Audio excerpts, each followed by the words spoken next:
I, 59F, was married to my now ex, 57M, we'll call him Ed, for 10 years, together for 13, but originally met him 40 years ago as teenagers.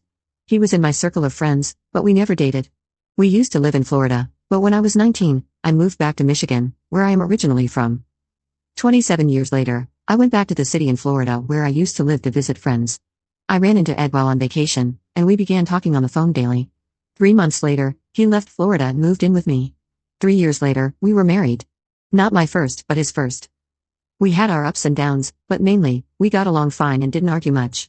However, he would throw tantrums if things didn't go his way and would punish me by sleeping on the edge of the bed, which was fine with me, or by not talking to me and slamming things. 2 years into our marriage, things went horribly wrong when he got into illicit substances. It was terrible.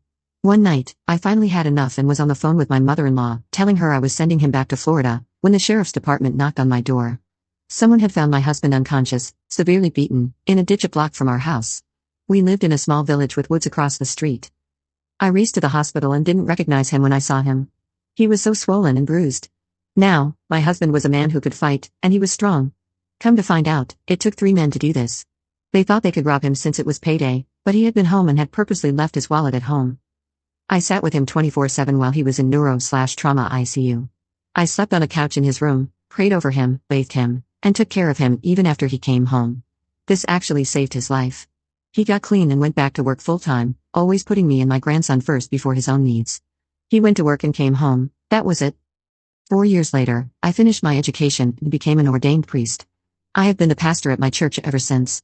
At first, he didn't mind, but then he would say things like, I didn't sign up for this, even though I never pushed church on him.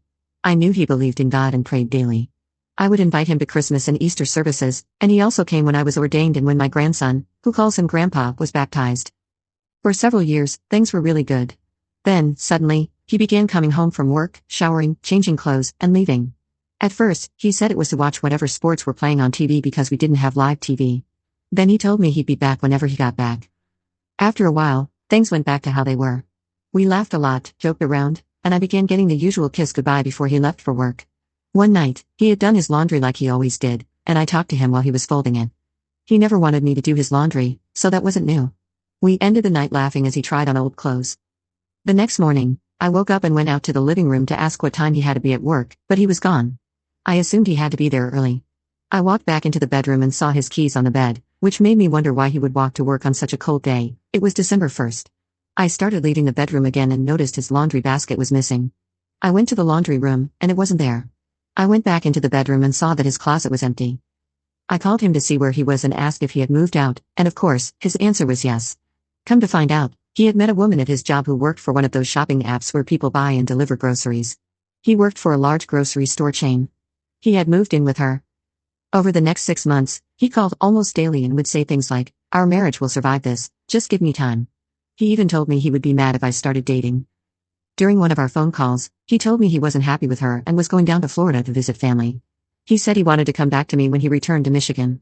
The plan was this, he would pack things he couldn't live without but leave some things at his new girlfriend's house to make her think he was coming back to her. He planned on giving his 2-week notice while in Florida and looking for another job when he returned. By this time, I knew I didn't want him back. I found my self-worth again and had made new friends with neighbors once he was gone. Come to find out, nobody liked him. Even the women at the gas station across the street told me how he flirted with them when he came in. Even an elder at my church found out he was cheating but didn't tell me because she didn't want to hurt me.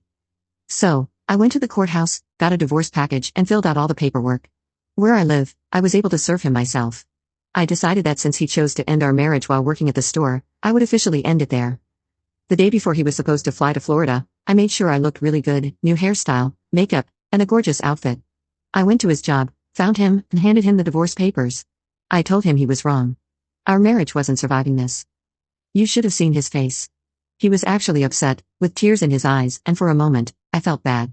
Then I reminded myself of what he had done to me. He didn't just leave me in the middle of the night, he also stopped talking to and spending time with my grandson, who thought Grandpa was the greatest. He left me in a house I couldn't afford without him, and I would have been homeless if my church hadn't paid for an apartment. He told me women were stupid. He actually thought he could come home as if nothing had happened. That was one thing he said to me on the phone because I never brought up the past.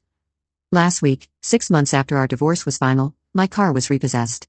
When we were together, he got 2 loans, and I agreed to use my SUV as collateral because I never pictured my life without him.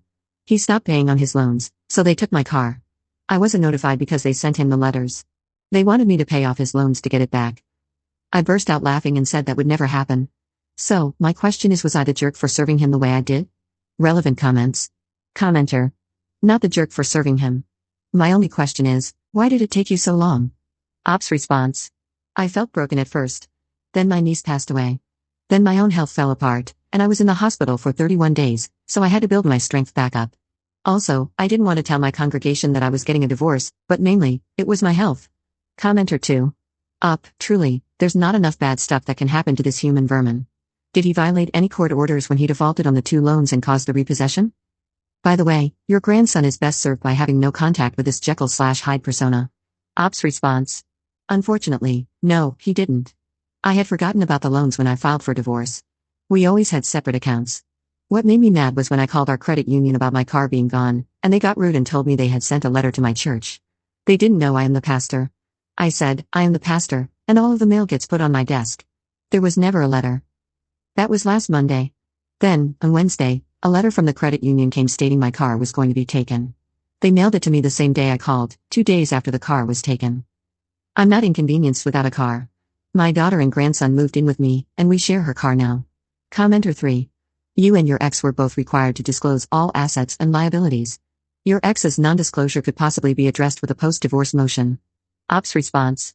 We didn't have any real assets, so we did a DIY divorce, and I had forgotten about his loans.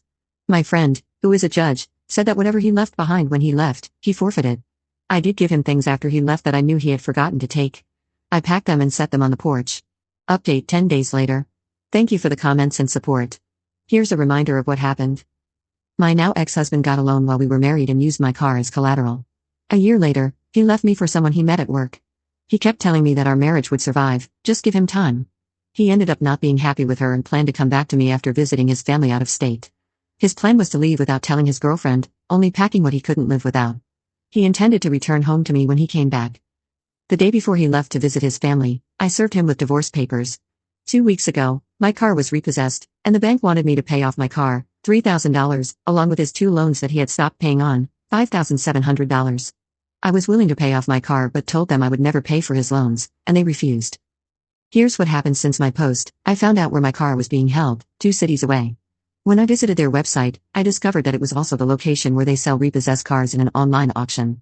They hold it every Monday for 24 hours. I called and asked if I could retrieve my belongings, and they said yes. When I arrived, they had my things in a bag, including my license plate. I registered online, and this past Monday, I began bidding on my car. I ended up buying it for $2,700. When I showed up to get my car, the staff laughed and said I wasn't the first person to do this. I put my plate back on and drove home. Now, I know the bank can still come after me for the balance, but I honestly don't care if it hits my credit report. I don't use credit cards, and in October, my daughter closed on a brand new house. I have no other bills except for my cell phone and utilities. I'm now living with her and my grandson.